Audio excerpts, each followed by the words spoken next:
বলছি ছেড়ে দে ছেড়ে দে দেবে ছেড়ে দে ওদিকে কামড়ে ছাড়লে না বানালে শুনবে কোনটা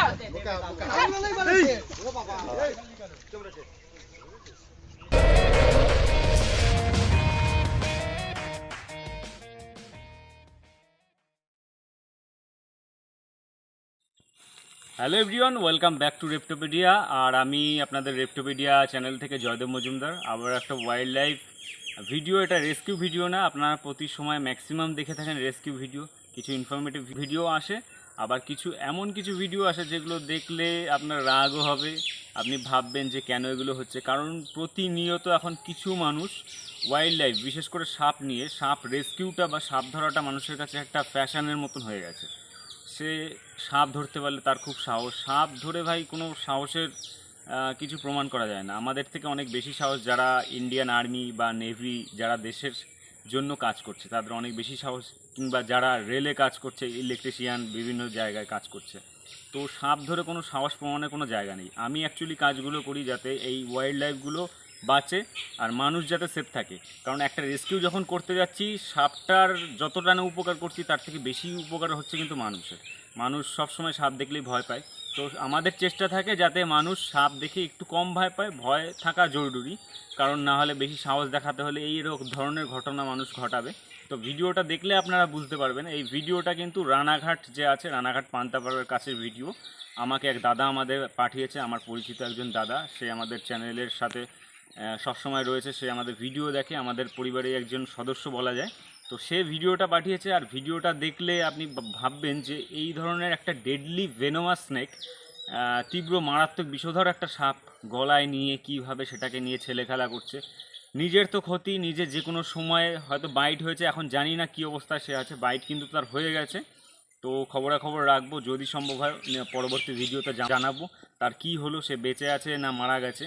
তো চাই যদি বেঁচে থাকে তাহলে তার সুস্থতা কামনা করি, এই ধরনের ঘটনা যাতে সে ভবিষ্যতে না ঘটায়। তো ভিডিওটা চলুন দেখে নেওয়া যাক, তারপরে আমি বলবো আরও কিছু কথা।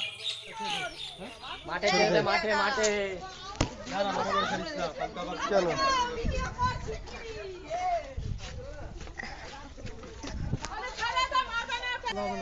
কোথায় ছেলে কি করবি বাইরে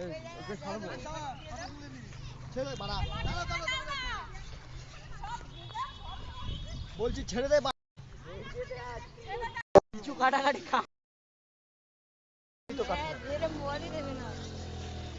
আরে একে বলছি ওদিকে ছাড়তে, বলছে ফেকে নিয়ে গিয়ে ছাড়বে।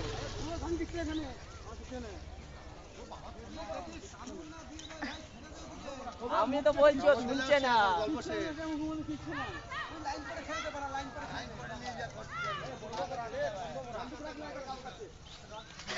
হাত পা ছাড়িস না ভাই, কামড়ালে কিন্তু মরে যাবি। আরে কামড়াবে বুঝবে।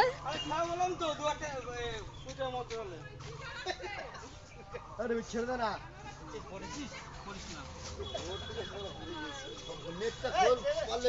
নেটটা খোল পারলে, সেটাই বল। ছেড়ে দে দেবে ছেড়ে দে ওদিকে কামড়িয়ে দেবে বাড়া।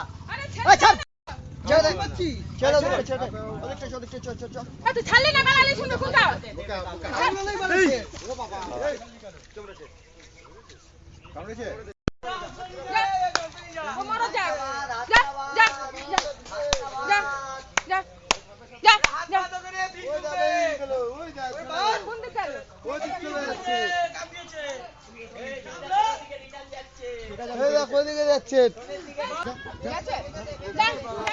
তো আপনারা ভিডিওটা আশা করি বুঝতে পেরেছেন। হয়তো দেখে আমার যেটা মনে হলো, নাও হতে পারে যে সে কোনো রকম মাদকদ্রব্য তার ছিল বা কোনো নেশাজাত বস্তু সে খেয়েছিল, নাহলে ওরকমভাবে একটা সাপ, নিজের ভালো তো আমরা সবাই বুঝি না, একটা বিষধর সাপ, তীব্র মারাত্মক বিষধর সাপ, সেটা গলায় নিয়ে যখন দেখতে পেলেন, যখন ছাড়তে গেল তখন কিন্তু তার বাইট হয়েছে। পরেও একজন ভিডিওর মধ্যে বলছিল যে কামড়ে দিয়েছে। তো এই ধরনের বন্যপ্রাণী অ্যাকচুয়ালি মানুষের কিন্তু ছোঁয়া বা টাচ পছন্দ করে না। ওরা যখনই মানুষ বা ওর থেকে বড় কোনো প্রাণী দেখে তখনই কিন্তু ভয় পায়।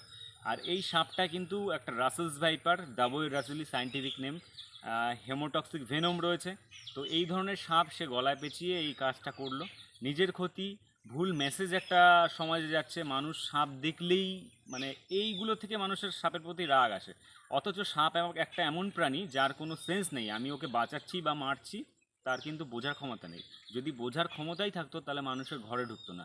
আপনার ঘরে যখন সাপ ঢুকছে, সেই সাপটা কিন্তু হয় খাবারের খোঁজে অথবা শেল্টার নেওয়ার জন্যই কিন্তু ঢুকছে। আর আমরা এটা ভুলে যাই যে সাপ যখন মারছি, বাস্তুতন্ত্রের তো ক্ষতি করছি, নিজের পরিবেশের ক্ষতি করছি, প্লাস সাপের বিষ থেকে যে আমরা বিভিন্ন ওষুধ পেয়ে থাকি সেগুলো কিন্তু আমরা পাবো না। আস্তে আস্তে দেখা যাচ্ছে 10 বছর পরে সাপ হয়তো অনেক কমে যাবে। অনেক স্পিসিস কিন্তু, অনেক প্রজাতি অবলুপ্তির পথে। যেমন মনোস্লেট কোবরা আমাদের এলাকায় আগে দেখা যেত, কিন্তু এখন আমি অন্তত এই এলাকায় দেখতে পাই না। হুগলি, বর্ধমানে এইসব ডিস্ট্রিক্টে যেখানে জলাশয় আছে তার কাছে কিন্তু আসে এরা। মনোস্লেট কোবরা বা কেউটে কিন্তু মাঠেই থাকে। তো এইভাবে কিন্তু আস্তে আস্তে বিভিন্ন স্পিসিস কিন্তু নিশ্চিহ্ন হয়ে যাবে, থাকবে না।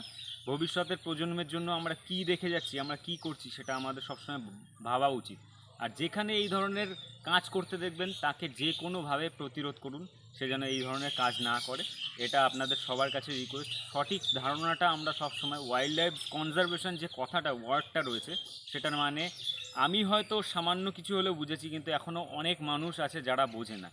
গত 3-4 দিন আগেও কিন্তু হুগলিতে বিশ্বজিৎ দাস সম্ভবত নাম, সে ভাই কিন্তু একজন রেস্কিউয়ার, সে কিন্তু কোবরা বাইট, স্পেকটাকেল কোবরার বাইটে কিন্তু মারা গেছে।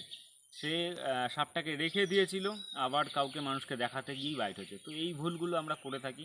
আর যারা অন্যান্য রেস্কিউয়ার আছেন তাদের কাছে আমার রিকোয়েস্ট, সবার কাছেই, আমার থেকে অনেক সিনিয়র রেস্কিউয়াররাও আছেন, তাদের কাছেও রিকোয়েস্ট, অনেক সময় ভুল হয়ে যায়, আমিও সাবধানতা সবসময় অবলম্বন করে চলি। বিনা কারণে সাপের মাথা ধরা, সাপকে বারবার ব্যাগে একবার পুড়ে ফেললে সেই সাপকে আর দেখানোর প্রয়োজন মনে করি না, দেখানো উচিতও না। কারণ সাপটাকে অনেক সময় বিরক্ত করা হচ্ছে। তো এই ব্যাপারগুলো মাথায় রাখতে হবে। তো কোনো কোশ্চেন থাকলে কমেন্ট বক্সে অবশ্যই জানাবেন। দেখা হচ্ছে অন্য কোনো ভিডিও নিয়ে। ততক্ষণের জন্য বিদায় নিচ্ছি। সবাই আপনারা অনেক অনেক ভালো থাকবেন, সুস্থ থাকবেন, সাবধান থাকবেন। আরে ওইদিকে গান চলছে, কপিরাইট আসবে।